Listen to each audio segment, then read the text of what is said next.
Hi y'all, today we're making beef burritos and they are super simple and tasty. First you're going to need ground beef. I buy mine in these 3-pound rolls, makes it $2.16 a pound, and it's a great value, and I can cut this into 3 equal parts, and one will go in the fridge for tomorrow, one will go in the freezer for future use, and one we'll use today. So you're going to take 1 pound and put it in a large frying pan and cook it until it's browned. And here we go. This is a high fat content ground beef, and you'll be surprised to know that we can take most of that fat out of it, and you will actually be saving money and getting a lower fat product as if you had spent more money. So we'll do that in just a few minutes after this meat has browned.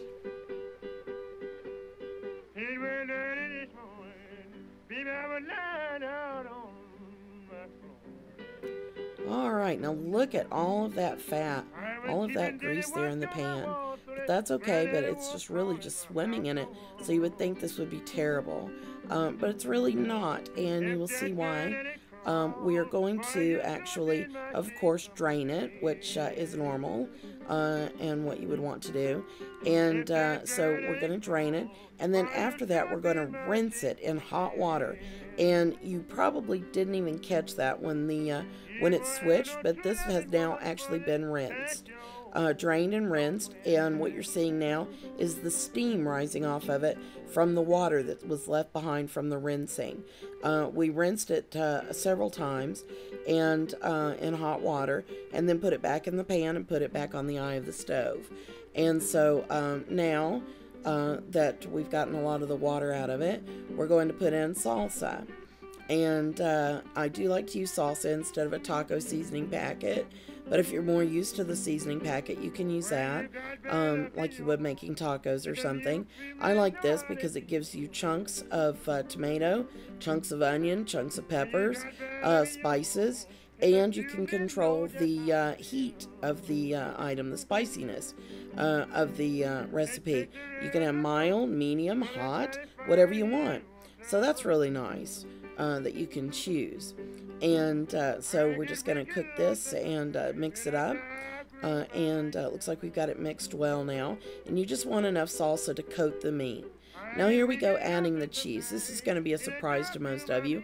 Kind of an unorthodox choice of cheese, American cheese. And for those of you who don't live in North America, probably a hard cheese to find. And it's not absolutely necessary. Feel free to use any other cheese that you would like to use.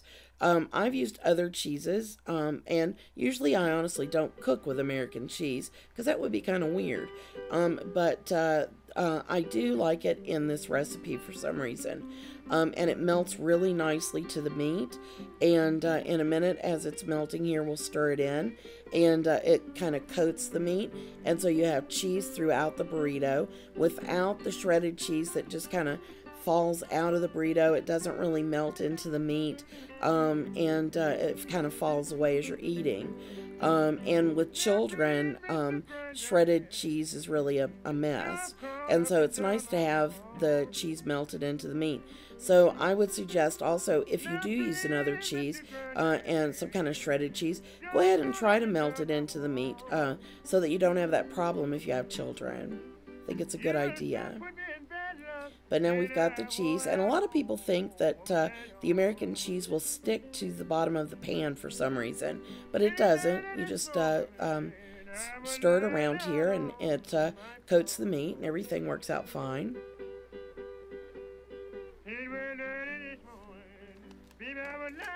Oh, and you'll notice that I didn't put a price on how much the cheese cost, and that's because it's one of those things I expect most people have in their refrigerator. And there's a list of some of those things that you're not going to really be buying special for the recipe on our channel, the Cheap and Tasty channel, or the Cheap and Tasty vlog channel. So take a look at those and you'll see what's on the list. Now I'm loading the tortilla here. You want flour tortillas, burrito size if you can find them. Most places do have them. And fill that up about 2/3 of the way down with your beef mixture. And then here I'm adding sour cream. That's totally optional. This is when you'd add your lettuce if you want lettuce. And also, you'll notice I don't have to add tomatoes or peppers, onions, none of that. It's all in the salsa. Now you'll see there that I've left that little flap there at the bottom without anything on it. So I can just fold it up. Then fold up the side and the other side. And look at that, you've got a burrito. So it's all there ready to go. And I'll just turn it over and put it on the plate, and it's all set. So you can just add some refried beans and maybe some tortilla chips, and look at that, you've got a meal ready to go for this evening. So thanks for watching. I hope you enjoyed this video, and join us again on the Cheap and Tasty channel, and I hope you'll be seeing us again soon. Thanks for watching, and you've been in the kitchen with Dinah.